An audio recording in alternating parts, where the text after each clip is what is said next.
ஆத்துமம் தன்னை குளிர பண்ணி, ஆத்துமம் தன்னை குளிர பண்ணி, அடியேன் கால்களை நீதி என்னும் நித்திய பாதையில் அவர் நிமித்தம் நிதமும் சுகமாய் நடத்துகின்றார்.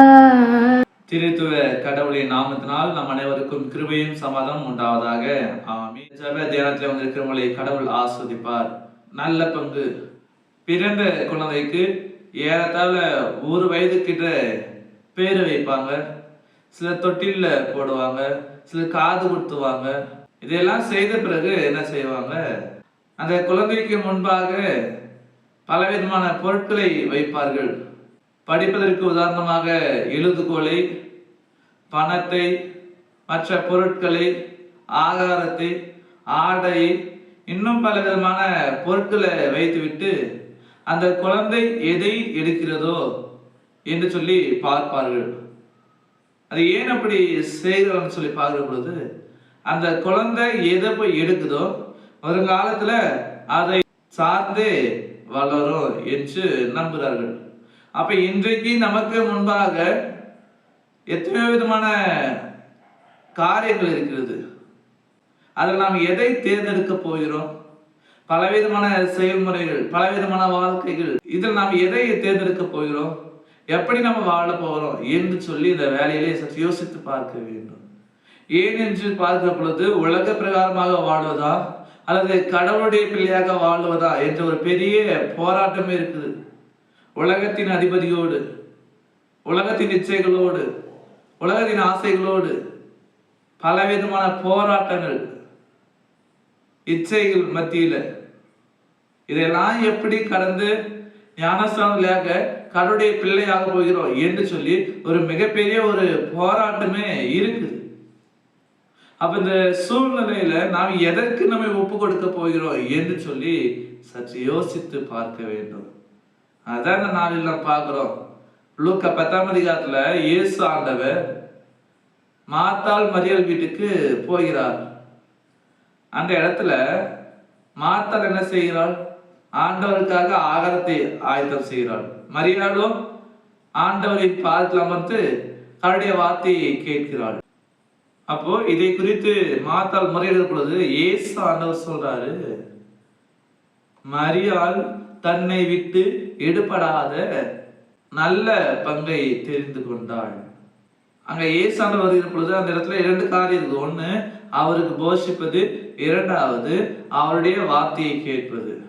அங்க மார்த்தாள் என்ன செய்கிறாள்? ஆண்டவரை உபசரிக்க வேலை செய்கிறாள். மரியாள் ஆண்டுடைய வார்த்தையை கேட்கிறாள். அப்ப அதுல பார்க்கும்போது நல்ல பங்கு எது என்றால், உலக பிரகாரமான ஆகாரம் அல்ல, உலகத்தை படைத்த ஆண்டவருடைய வார்த்தை மேலானது. அதான் இயேசு ஆண்டவர் சொல்றாரு, மனிதன் ஆகாரத்தினால் மாத்திரம் அல்ல, கடவுளுடைய வார்த்தையினாலே பிழைப்பான்னு சொல்லி வேதம் சொல்கிறது. அப்போ அந்த இடத்துல மரியாள் எதை தேர்ந்தெடுத்துக்கிறா? அதான் நம்ம பார்க்கிறோம். லூக்கா 10ஆம் அதிகாரம் 42வது வசனம் இப்படியாக சொல்கிறது, தேவையானது ஒன்றே, மரியாள் தன்னை விட்டு ஈடுபடாத நல்ல பங்கை தெரிந்து கொண்டாள் என்பதுவே.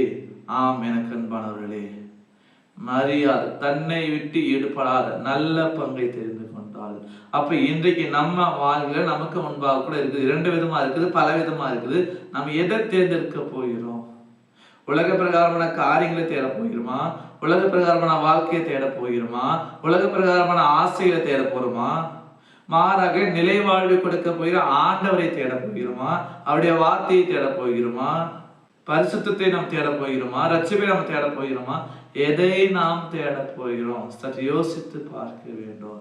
இன்றைக்கு எதை நாம் தேர்ந்தெடுக்க வேண்டும், எதை நாம் தெரிந்து கொள்ள வேண்டும் என்று சொல்லி அநேகருக்கு தெரியாமல் போய்விடுகிறது. அப்படிப்பட்ட நிலையில் தான் நாம் இருக்கிறோம் இல்லையா? அப்படிப்பட்ட வாழ்க்கையில் நாம் வாழ்ந்து கொண்டிருக்கிறோம். எனவே இந்த நாள்ல மரியாளை போல நம்மை விட்டு இந்த ஜெப தியானத்துல வந்திருக்கிற, கலந்து கொண்டிருக்கிற, கேட்டுக்கொண்டிருக்கிற நம்ம எல்லாருடைய வாழ்க்கையில நம்மை விட்டு ஈடுபடாத நல்ல பங்கு எது என்று சொல்லி ஜபத்தின் வழியாக நம்ம கேட்போம். ஆண்டவரத்தில் நம்ம நாம ஒப்பு கொடுப்போம். இயேசு மட்டுமே நம்மை விட்டு எடுபடாத நல்ல பங்கா இருக்கிறார். அந்த இயேசு ஆண்டவர் நம்மை விட்டு போகிறவர் அல்ல. அந்த இயேசு ஆண்டவரை நாம் தெரிந்து கொள்ள வேண்டும். அந்த இயேசு ஆண்டவரை நாம் எடுத்துக்கொள்ள வேண்டும். அவரே நல்ல பங்காக இருக்கிறார். ஏனென்றால் அந்த ஆண்டவர் மட்டுமே நம்ம வாழ்க்கையில் நமக்கு துணைவராக இருக்கிறார். ஏற்ற வேலையில ஆலோசனை, ஏற்ற வேலையில பலன், ஏற்ற வேலையில சக்தி, ஏற்ற வேலையில ஆசீர்வாதம், அவருடைய இரண்டாம் வருகையில பரலோக வாழ்வு எல்லாவற்றையும் கொடுக்கிறவர் இயேசு ஆண்டவர் மட்டுமே.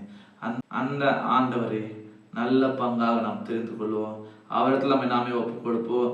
அவருக்குள்ளாக வாழுவோம். கடவுள் நம்மை ஆஸ்வதிப்பார். ஆமீன். எல்லா புத்திக்கும் மேலான தெய்வீக சமாதானம் உங்கள் இருதயங்களையும் சிந்தனைகளையும் கிறிஸ்து இயேசுக்குள் காத்துக் கொள்வாராக.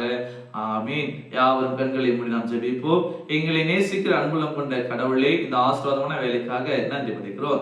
இந்த சந்தோஷமான நாளில் கூட இந்த காணொலி வழியாக இந்த ஜெப தியானத்தில் பங்கு பெறுவதற்கு நீர் பாருங்க கிருபைகளுக்காக நாங்கள் நன்றி படைக்கிறோம். நாங்கள் எப்படிப்பட்ட பங்கை தெரிந்து கொள்ள வேண்டும் என்று சொல்லி உங்களுடைய வார்த்தை கூட நாங்கள் தியானிக்கும் பொழுது எங்களை விட்டு ஈடுபடாத நல்ல பங்காகிய இயேசு ஆண்டவராகிய உம்மை நாங்கள் தெரிந்து கொண்டு உமக்குள்ளாக தொடர்ந்து விசுவாச வாழ்வை வாழ்வதற்கு நீர் எங்களுக்கு அருள்வாய்ப்பீராக. அப்படியாக நீர் எங்க வாழ்க்கையில் எங்களோடு இருந்து எல்லா காலத்திலும் எல்லா சூழ்நிலையிலும் எல்லா நேரத்திலும் எங்களை கரம் பிடித்து நடத்தி ஆஸ்வதிக்க வேண்டுமா நாங்கள் ஜெபிக்கிறோம். நீதான் தூய ஆவி வழியாக எங்களுக்கு என்ன தேவை, நாங்கள் எதை தேர்ந்தெடுக்க வேண்டும் என்பதை நீர் வெளிப்படுத்தும்படியாக நாங்கள் ஜெபிக்கிறோம். துதி கன மகிமை உங்களை சதுரம் காத்துக்கொள்ளும் ஆசிரியம் மீட்பர் இயேசுவின் திருப்பாதம் பண்ணி ஜெபிக்கிறோம். அன்பின் பிதாவே, ஆமீன். அனைவருக்கும் சோஸ்திரம். கடவுள் உங்களை ஆஸ்வதிப்பாராக. ஆமீன்.